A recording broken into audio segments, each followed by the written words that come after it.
sur Centrale Télévision, le journal.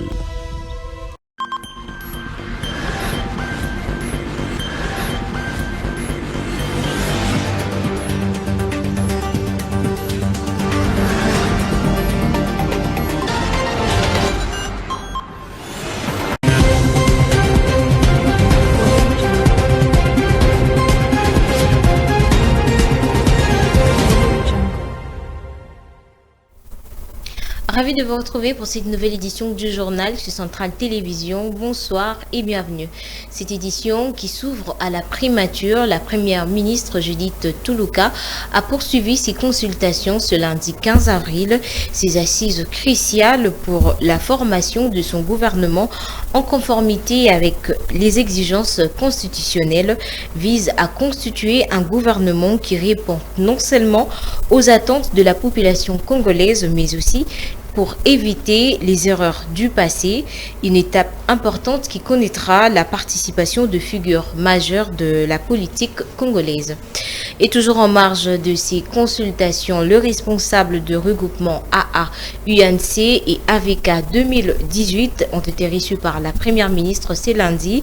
Vital Kamerhe, qui a fait le point sur cette rencontre, revient sur le critère établi par la chef du gouvernement pour la formation du gouvernement dans l'expérience, la probité, le respect de la notion du genre et de la jeunesse, mais aussi le caractère géographique. Suivez.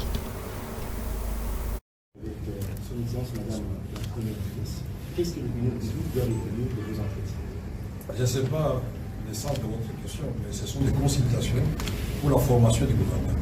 Ça a été dit, nous avons le privilège d'être le deuxième regroupement à être reçu par son Excellence Madame la Ministre. Nous sommes surpris de cette audience satisfaite. La formation du gouvernement stratégique, gymnastique, arithmétique, et qui tient compte aussi d'un certain nombre de critères, des compétences, de probité morale, des représentations géopolitiques, des critères hommes-femmes et tout ce que nous voulons aussi, c'est que nous soyons les premiers à amener effectivement la diminution de stratégie des politiciens ou des autorités de l'État. Vous êtes affiché dans l'opinion comme étant l'une des figures autour de notre scène politique. Que répondez-vous à ceux de Congolais qui évoquent la question du temps? Oui, la question du temps, d'abord je dois dire que ce n'est pas la faute du ministre. Et de deux, il ne faut pas confondre les choses. La République démocratique du Congo, ce n'est pas le Sénégal. C'est 2 345 000 km², c'est 100 millions d'habitants. Il faut prendre le temps nécessaire pour bien faire les choses. Je dis fustiger le fait qu'il y a des choses qui auraient pu être réalisées au temps présent. Parce qu'il concerne Madame le Premier ministre, qui a été nommée en avril. Aujourd'hui, nous sommes le 15. Elle a déjà fait des pré-consultations avec le présidium, dont moi-même. Aujourd'hui, il est au deuxième regroupement et il continue son travail comme je le disais. Si le calendrier qui nous a été communiqué est respecté, le 19. Donc il n'y a pas besoin à la demeure. Un petit mot d'espoir, parce que vous avez dit des solutions urgentes. Nous devons d'abord nous faire violence, les politiciens. Pour une fois, acceptons que ce que nous faisons n'est pas le partage de pouvoir et de responsabilité. Et ceux qui auront la chance d'être nommés, qui ne fêtent pas, qui réfléchissent sur la manière de répondre aux défis énormes dans un pays en guerre. C'est le premier défi. Le deuxième défi, qui est aussi une guerre qui ne dit pas souvent, c'est la pauvreté. La lutte contre la pauvreté, il n'y a pas 36 solutions. Il faut relancer l'agriculture avec tout ce qui va avec, c'est-à-dire les routes, l'énergie, l'eau, etc., création d'emplois. Donc il y a espoir, tant que notre pays n'a pas été volé, notre terre nous appartient, notre sous-sol nous appartient. Nous sommes l'un des pays, en tout cas bénis de l'humanité, avec la deuxième forêt du monde. Nous participons à empêcher que la planète implose. Et pour cela, nous devons mettre une politique au niveau de l'environnement qui puisse remettre la République démocratique du Congo à ses droits. Les terres, aujourd'hui on parle d'1 milliard de gens qui sont malnutris. Le déficit alimentaire mondial, la RDC, ces terres cultivées produisent des milliards pour nourrir 2 milliards de personnes. Quel gâchis. Et donc le monde, au lieu d'agresser la République démocratique, devait le protéger comme un joyau de l'humanité, l'espoir. Puisque Inga, lui seul, c'est pour l'Afrique industrialisée et une partie de l'Asie du Sud-Est. Si nous prenons les minéraux stratégiques, vous parlez, on fait des conférences sur l'avenir climatique, sur les changements climatiques, sur la voiture électrique. Mais cette batterie, les minéraux, les composants, c'est où? C'est la République démocratique du Congo, le lithium, le cuivre, le cobalt, les consorts. Et donc, nous-mêmes devons être conscients que nous sommes riches, mais que nous avons certaines des organisations, une façon de fuir une responsabilité qui ne nous honore pas. Nous, les politiciens, d'abord. Parce que le peuple, lui, l'est plus. Mais le mot d'ordre, pour le moment, c'est tous les Congolais unis pour mettre fin à la guerre. Accompagner les femmes ici, mettre fin à la guerre, trouver tous les voies et moyens pour mettre fin à cette guerre. Parce que ça compromet énormément le travail de développement et les ambitions affichées par le président de la République, qui seront traduites en action par Madame la Première ministre du gouvernement. Voilà ce que je peux dire. Est-ce qu'on peut avoir un résumé en milliard?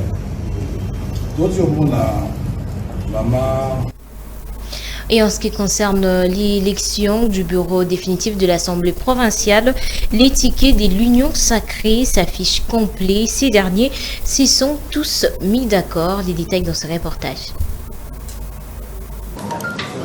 Secrétaire général. Daniel Bumba, Edi Yeli d'une part, Lévi Mbouta, Germaine Tinyama Zolantima, Kongolo André, Samba Clovis et Socrates Moubengaï d'autre part. Le kit est complet pour l'Union sacrée de la nation qui ambitionne de contrôler l'hôtel de ville et l'organe délibérant de Kinshasa durant ce deuxième quinquennat du président Félix Tshisekedi.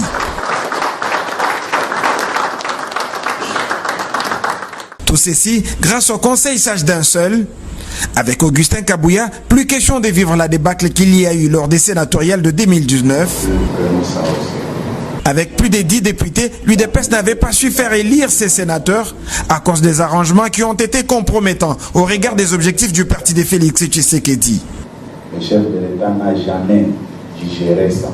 D'où cet appel de Mwanabouté à la prise de conscience. Les gens viendront vers nous. Il y a certains qui sont déjà en pourparlers, qu'on donne de l'argent, qu'on propose de l'argent. Ne vendez pas votre dignité à cause de l'argent.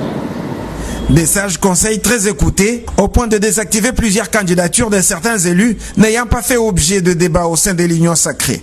Nous sommes venus écouter le secrétaire général, il nous a prodigué des conseils, surtout beaucoup plus pour l'élection du bureau définitif de l'Assemblée provinciale qui aura lieu le jeudi prochain.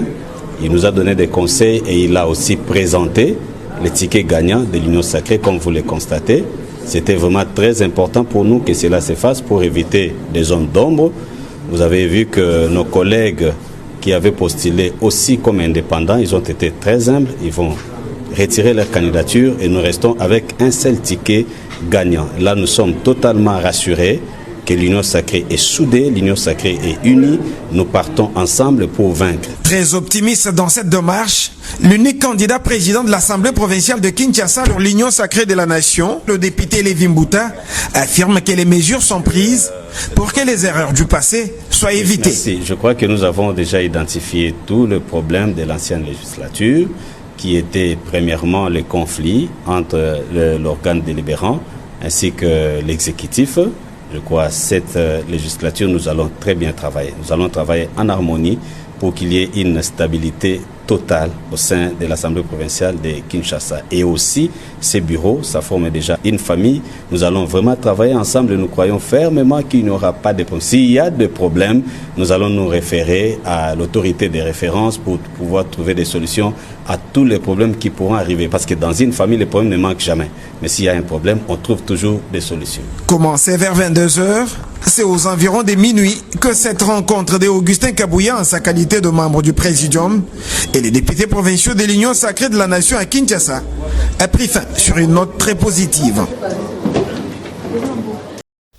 Et dans le reste de l'actualité, Moussa Mondo, ancien ministre des hydrocarbures sous Joseph Kabila et cadre du parti politique PPRD, a été saisi par la justice après le décès de sa femme survenu dimanche 14 avril. Ces derniers seraient accusés de la mort de son épouse. Certaines sources indiquent que Moussa Mondo l'avait battue et l'avait conduit secrètement à l'hôpital où elle a rendu l'arme. Et dans le reste de l'actualité, un premier groupe de 1600 anciens colonna, y compris d'ex-miliciens de Kamuna Sampo, ont regagné Kinshasa après 2 ans de rééducation et formation à Kanyama CC, formés notamment à la maçonnerie et à la menuiserie. Ces jeunes seront déployés à travers le pays pour poursuivre pour servir plutôt la nation à travers l'agriculture, la construction des écoles et des hôpitaux. À Kinshasa, ces bâtisseurs ont également reçu la mission de réhabiliter les bâtiments de l'hôpital de Kitambo. Les détails dans cet élément.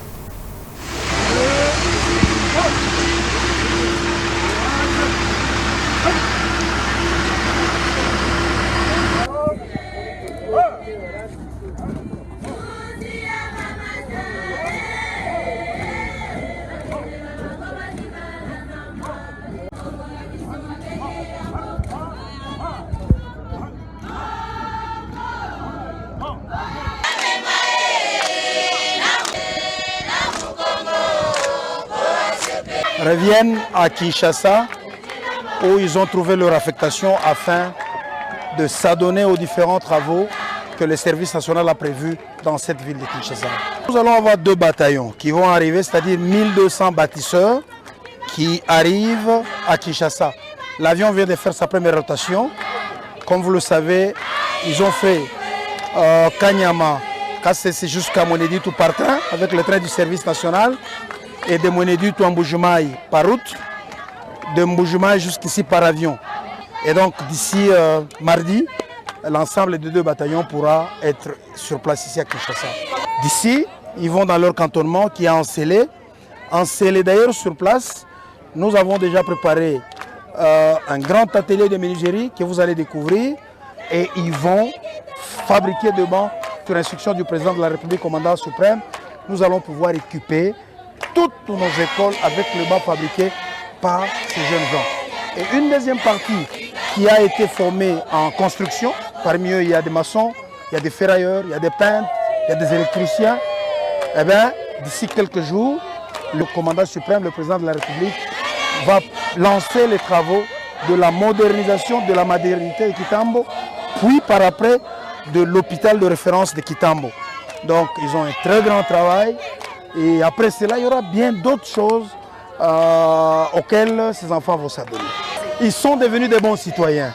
Il faut oublier, ce n'est pas ce qu'on pouvait appeler Kuluna. Il faut oublier avec ce terme. Ce sont des bons citoyens tels que vous voyez. Vous avez vu la différence aujourd'hui lorsqu'ils viennent d'arriver et lorsqu'ils partaient. Juste dans leur attitude, vous ne trouvez pas une différence? Ce sont vraiment des enfants qui ont subi une transformation et qui sont vraiment engagés à la reconstruction de leur pays dans la discipline.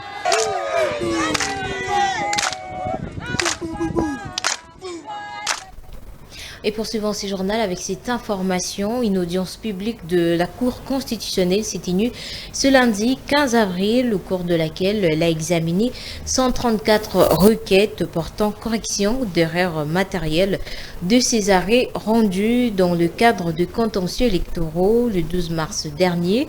Séance tenante, le président de la Cour constitutionnelle, Dieudonné Kamolita, a annoncé que la décision définitive est attendue pour le jeudi 18 avril prochain. Et on en parle également, la chancellerie de l'archidiocèse de Kinshasa condamne avec la dernière énergie les traitements dégradants que les services officiels aéroportuaires ont réservé à son éminence Fridolin Cardinal Ambongo, qui s'est rendu à Rome le dimanche 14 avril 2024 à midi, écrit dans un communiqué d'indignation. Le cardinal Fridolin Ambongo serait vu refuser l'accès au salon des autorités de l'aéroport international de Njili, et alors qu'il prenait son avion pour se rendre à Rome. Habituellement, en raison de son rang, il utilise les salons VIP. L'origine de l'ordre de lui refuser l'accès au salon des autorités n'a pas clairement été précisée.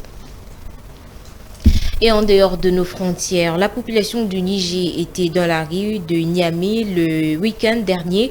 Ces derniers s'est dit fatigués de voir les forces étrangères demeurer toujours dans leur contrée et demandent leur départ immédiat. Les détails dans ce reportage d'Africa News. Des centaines de personnes sont descendues dans la rue samedi à Niamey pour soutenir les militaires au pouvoir et demander le départ des forces étrangères du pays. Sont notamment visés les États-Unis qui disposent encore d'une base militaire à Agadez, alors que le 16 mars, les autorités nigériennes dénonçaient l'accord de coopération militaire passé avec Washington. Nous avons demandé le départ des Américains ou de toutes les forces étrangères au Niger, et le CNP a pris en compte notre préoccupation. Et donc c'est dans ce cadre que nous sommes venus pour soutenir et réaffirmer notre soutien au CNSP par rapport à la décision prise. Je crois que nous ne devons pas être victimes de ces menaces. Et si aujourd'hui ça continue, ça veut dire que non, il faut rebelloter, il faut revoir la carte. Et c'est pourquoi cette marche, et c'est l'objectif de la sortie. Nous allons remettre en cause certains accords parce que si l'accord ne profite pas aux Nigériens, je pense que l'accord doit être rompu et suspendu. Les autorités nigériennes n'ont pas encore formellement exigé le départ des forces américaines. Mais l'arrivée des troupes russes dans le pays la semaine dernière semble déjà sonner le glas de la présence américaine. Les Russes seront là dans une coopération gagnante-gagnante. Or que les Américains, on l'a vu, ils étaient là depuis combien d'années? Est-ce que l'insécurité s'était affaiblie? Je dirais non. Or qu'avec les Russes, on a vu tout récemment que voilà, les choses sont en train d'avancer. Adoubées par la rue, les forces russes vont donc supplanter les Américains en dépit de leur investissement dans la formation des forces nigériennes en proie aux exactions des militants liés à Al-Qaïda et au groupe État islamique. Et toujours à l'étranger, le Royaume-Uni et les États-Unis ont tous deux condamné l'attaque de l'Iran contre Israël lors d'une réunion d'urgence du Conseil de sécurité des Nations Unies dimanche. Cette condamnation intervient alors que les États-Unis ont aidé Israël à abattre de dizaines de drones et des missiles tirés par l'Iran qui lançait pour la première fois une attaque militaire directe contre Israël. Les détails dans ce reportage. Le Royaume-Uni et les États-Unis ont tous deux condamné l'attaque de l'Iran contre Israël lors d'une réunion d'urgence du Conseil de sécurité des Nations Unies dimanche. Cette condamnation intervient alors que les États-Unis ont aidé Israël à abattre des dizaines de drones et de missiles tirés par l'Iran qui lançait pour la première fois une attaque militaire directe contre Israël. Les États-Unis condamnent avec la plus grande fermeté l'attaque sans précédent lancée contre l'État d'Israël par la République islamique d'Iran et ses mandataires et partenaires militants. L'intention de l'Iran était de causer des dommages importants et des morts en Israël. Il a lancé plus de 300 munitions, dont plus de 100 missiles balistiques et missiles de croisière d'attaque terrestre sur Israël, ainsi que des drones explosifs. Les actions inconsidérées de l'Iran ne constituent pas seulement une menace pour les populations d'Israël, mais aussi pour d'autres États membres de l'ONU dans la région, y compris la Jordanie et l'Irak. L'ambassadeur adjoint des États-Unis auprès de l'ONU a exhorté les membres à condamner sans équivoque les actions agressives de l'Iran et a demandé à Téhéran et à ses partenaires et mandataires de cesser leurs attaques dans la région. Personne ne veut voir d'autres effusions de sang. Le Royaume-Uni continue de travailler d'urgence aux côtés de la communauté internationale pour stabiliser la situation et empêcher une nouvelle escalade. Il est essentiel que toutes les parties fassent preuve de la plus grande retenue et s'abstiennent de toute action susceptible d'aggraver les tensions dans la région. Les autorités israéliennes ont déclaré que 99% des armes entrant dans le pays ont été abattues sans causer de dommages significatifs.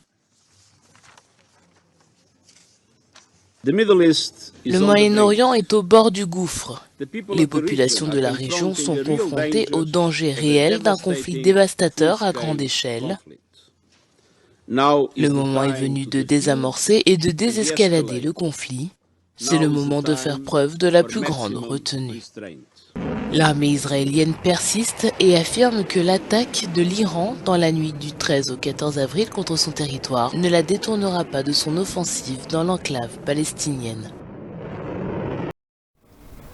Et c'est par ici que prend fin ce journal. Merci de l'avoir suivi et surtout bonne suite de programmes sur Centrale Télévision.